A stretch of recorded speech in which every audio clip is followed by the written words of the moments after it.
Let's take a trip back to November 18th, 2014, when Ubisoft unleashed Far Cry 4 on the world. Developed by Ubisoft Montreal, this open-world first-person shooter dropped on PC, PlayStation 3, PlayStation 4, Xbox 360, and Xbox One, riding the wave of Far Cry 3's massive success. If Far Cry 3 was a game-changer with its tropical chaos and unhinged villain, Far Cry 4 had big shoes to fill. Did it deliver? Well, that's what we're here to unpack in this deep dive into its story, gameplay, and legacy, starting with the heart of the experience, the world and narrative of Kyrat. Set in the fictional Himalayan nation of Kyrat, Far Cry 4 throws you into a land that's as breathtaking as it is brutal. Picture snow-capped peaks, dense jungles, and ancient temples, all caught in the crossfire of a civil war. You play as Ajay Gale, a Kyrati American who just wants to scatter his mother's ashes, only to get sucked into a conflict between a flamboyant dictator and a rebel group with clashing ideals.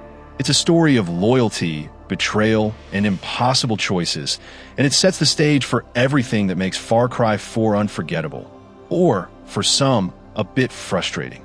Let's break it down. The narrative kicks off with a bang. Ajay arrives in Kyrat to fulfill his mother's dying wish: scatter her ashes at a place called Lakshmana. But before he can even catch his breath, he's ambushed by the forces of Pagan Min, Kyrat's self-styled king. Pagan, in all his pink-suited glory, welcomes Ajay to a tense dinner scene that's equal parts charming and chilling. Here's where Far Cry 4 pulls a fast one. If you wait about 15 minutes instead of escaping, Pagan escorts you to Lakshmana. You complete your mission, and the game ends. No war, no bloodshed, just credits.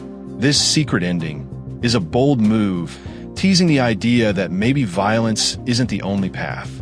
But let's be real, most of us didn't wait. We dove headfirst into the chaos. Escape Pagan's clutches, and you're swept up by the Golden Path, a rebel group founded by Ajay's late father, Mohan Gale. They're fighting to overthrow Pagan's regime, but they're not exactly united. The Golden Path is led by two figures with wildly different visions. Amita, who wants to modernize Kyrat, even if it means turning it into a drug-running hub, and Sabal, a traditionalist whose devotion to karate culture veers into extremism. Your choices, siding with one or the other, shape the story's outcome, deciding who takes control and what Kyrat becomes. Do you back Amita's opium empire for progress, or Sabal's brutal traditions to preserve the past? There's no clean answer, and that's the point. The story's strength lies in this moral grayness. Kyrat feels alive, steeped in the messiness of revolution. You'll liberate outposts, sabotage Pagan's operations, and uncover family secrets tied to Ajay's parents and Pagan himself. The narrative doesn't shy away from tough themes: oppression, sacrifice, the cost of rebellion, but it's not without flaws. Some plot threads, like Ajay's connection to Pagan, feel underdeveloped, dangling just out of reach. And while the setting is immersive, the pacing can drag when you're stuck in repetitive missions. Still, the story's ambition to make you question your role in Kyrat's future is something special, even if it doesn't always land perfectly. Let's talk characters, because Far Cry 4's cast is a mixed bag of brilliance and missed opportunities. At the top is Pagan Min, voiced by Troy Baker, who steals every scene he's in. This guy's a walking contradiction. A ruthless dictator with a sharp wit, a pink suit, and a knack for making you laugh while he's committing atrocities. He's got this magnetic energy, hinting at a deep, personal tie to Ajay's family that keeps you hooked. But here's the rub. Pagan's barely in the game. You get these electric moments, his radio taunts, that opening scene, and then he disappears for long stretches. It's like Ubisoft crafted this perfect villain and forgot to use him. Then there's Ajay Gale, our protagonist. Honestly, he's kind of blank slate. Unlike Far Cry 3's Jason Brody, who went from frat bro to unhinged warrior, Ajay's arc feels muted. He's competent, sure, wielding guns and grappling hooks like a pro, but he's quiet, almost detached. You're meant to project yourself onto him, which worked for gameplay, but leaves the story feeling hollow at times. Did I care about Ajay? Not really. He's a vessel for your choices, but I wanted more personality, more stakes. The Golden Path leaders, Amita and Sabal, are where things get juicy. Amita's a forward thinker, pushing for education and infrastructure, but her willingness to fund it with drugs raises eyebrows. Sabal's all about preserving karate traditions, but his methods, like endorsing violent rituals, can make your skin crawl. Their rivalry forces you to pick sides, and neither feels like the right choice. It's a masterclass in moral ambiguity, making you question who you're really fighting for.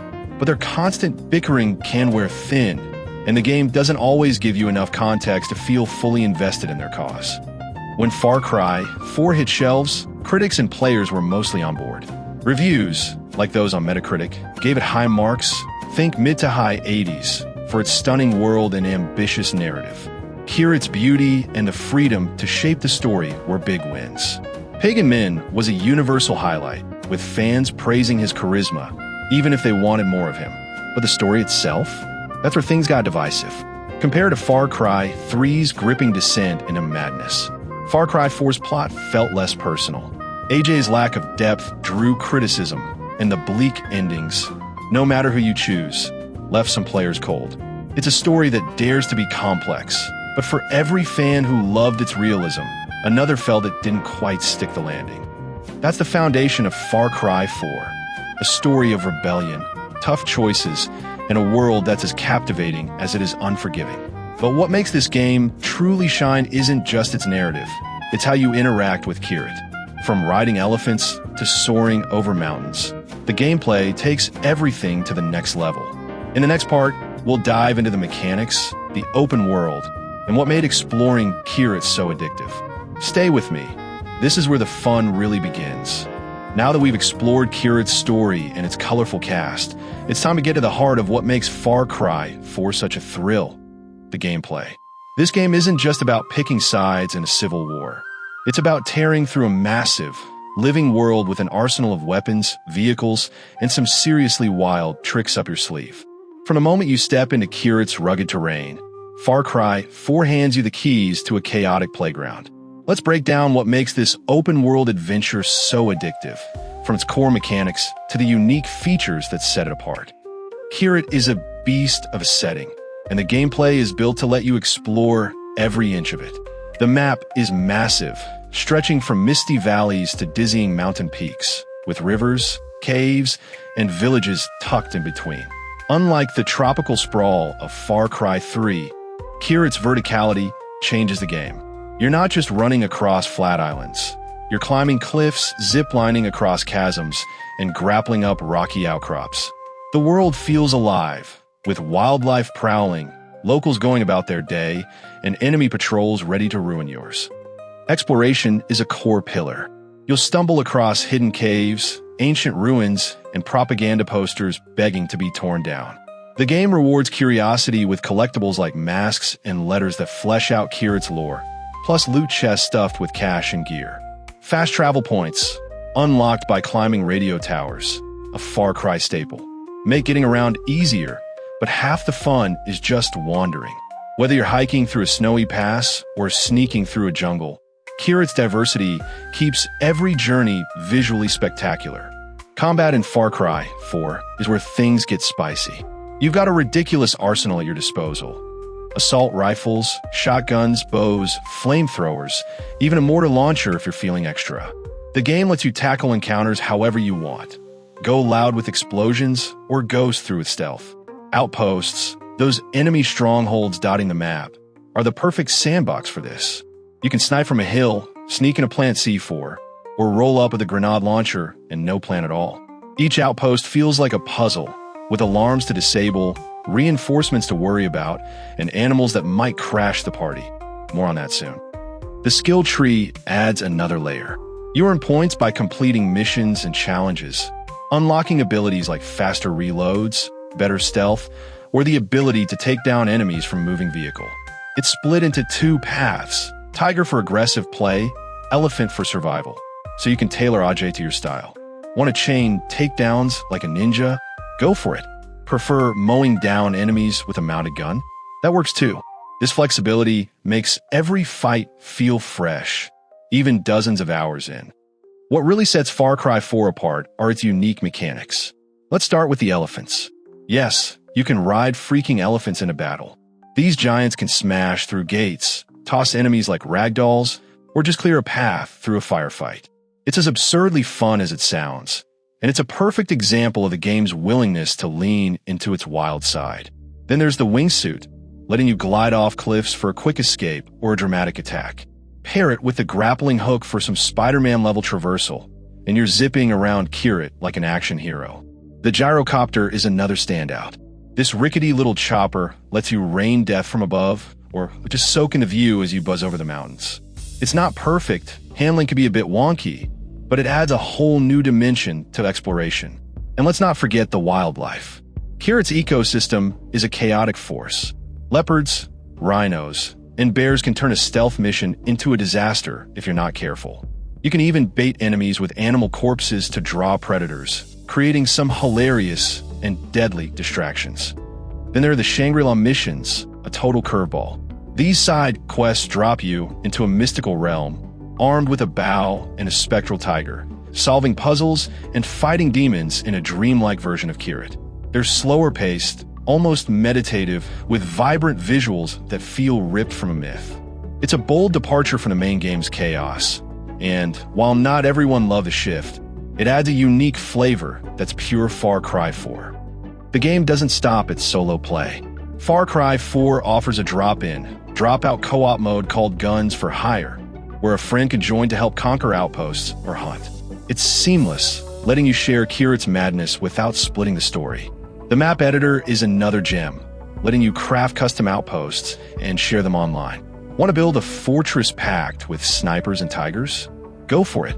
This feature, still active in 2025 on platforms like Steam, keeps the game alive for creative players. The karma system ties it all together, doing good deeds like saving civilians or spinning prayer wheels, earns karma points, unlocking discounts at shops, or rebel support in fights. It's a small but clever way to make your actions feel meaningful, tying gameplay to the world's lore.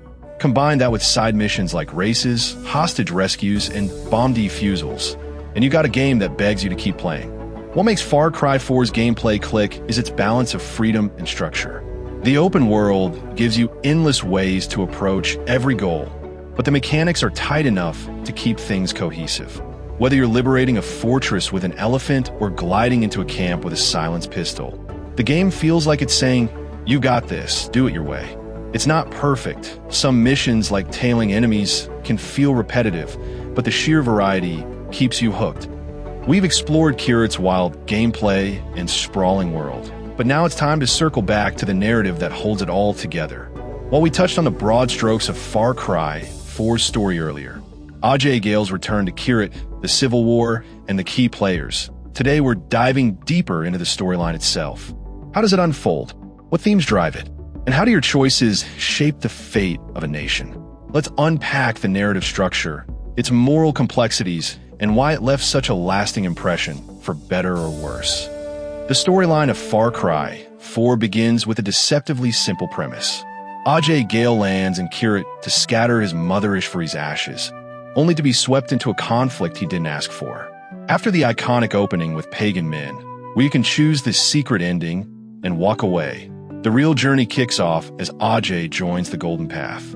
The narrative unfolds across roughly 20 to 30 hours, depending on how much you explore, with a mix of main missions, side quests, and story-driven moments that reveal Kyrat's history and Ajay's place in it. The main arc revolves around dismantling Pagan's regime. You'll take down his lieutenants, Yuma Lau, Nur Najar, and Paul de Pleur Harmon, each controlling a region of Kyrat. These missions blend action with storytelling, revealing the human cost of Pagan's rule. Nur, for instance, runs a brutal arena but is trapped by her own tragic circumstances, while de Pleur's sadistic streak hides a twisted family man. These encounters add depth to the world, showing how Kyrat's oppression affects everyone, not just the rebels. As you progress, the story shifts focus to the Golden Path's internal conflict. The missions force you to make pivotal choices: side with Amida for a modern, drug-fueled future, or Sabal for a traditional, often violent preservation of Kyrati culture. These decisions come to a head in key moments, like choosing whether to destroy a sacred temple or turn it into a drug lab. The narrative doesn't pull punches. Every choice has consequences, and the game's multiple endings reflect that. Whether you back Amida, Sabal, or even confront Pagan directly, the outcome is never clean or heroic. Kyrat's future is messy, mirroring the real-world complexities of revolution. At its core, Far Cry 4's storyline grapples with heavy themes. Power is a big one. Who wields it, and at what cost? Pagan Min's tyranny is obvious, but the Golden Path's leaders aren't saints either. Amida's willingness to exploit Kyrat's resources for progress raises questions about sacrificing identity for survival. Sabal's obsession with tradition often feels like trading one form of control for another. The game forces you to confront these power dynamics, asking whether you're really liberating Kyrat or just picking a new oppressor. Loyalty is another thread woven throughout. AJ's journey is tied to his family, his mother's legacy, his father's rebellion, but he's also loyal to the Golden Path's cause, or at least its ideals.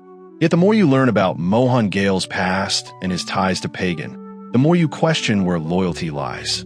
Is Ajay fighting for his parents' memory, or is he just a pawn in a larger game? The story hints at personal stakes, like Pagan's cryptic connection to AJ's mother, but often leaves these threads unresolved, which can feel both intriguing and frustrating. Moral ambiguity is the narrative's beating heart. Unlike Far Cry 3, where the descent into violence felt personal, Far Cry forecasts you as an outsider caught in a conflict with no right answers. The game doesn't glorify rebellion. It shows the ugly side of revolution, from civilian casualties to ideological rifts. What sets Far Cry 4's storyline apart is how your choices shape it. The Amida-Sabal dynamic isn't just window dressing. Your decisions directly affect missions and outcomes. For example, choosing Amida might lead to burning villages to secure resources, while Sabal's path could involve executing dissenters to uphold tradition. These choices culminate in the final act, where you decide Kyrat's fate. The endings, whether Amida's drug empire, Sabal's theocracy, or a confrontation with Pagan, reflect your priorities, but none feel triumphant. Even sparing Pagan, who offers to hand over Kyrat, leaves you wondering if you've just inherited his chaos. So, where does Far Cry 4 stand today? It's a game that still captivates, with a storyline that challenges you to think, a world that begs to be explored, and gameplay that feels as fresh in 2025 as it did in 2014. Kyrat's beauty and chaos, from its elephant-riding rampages to its morally murky choices, make it a standout in the Far Cry series. While the narrative doesn't always hit every mark, its ambition and the freedom it offers keep it relevant. Whether you're a new player or revisiting, Far Cry 4 is worth experiencing for its sheer audacity and that unforgettable Himalayan vibe. Thank you for watching. Don't forget to like and subscribe.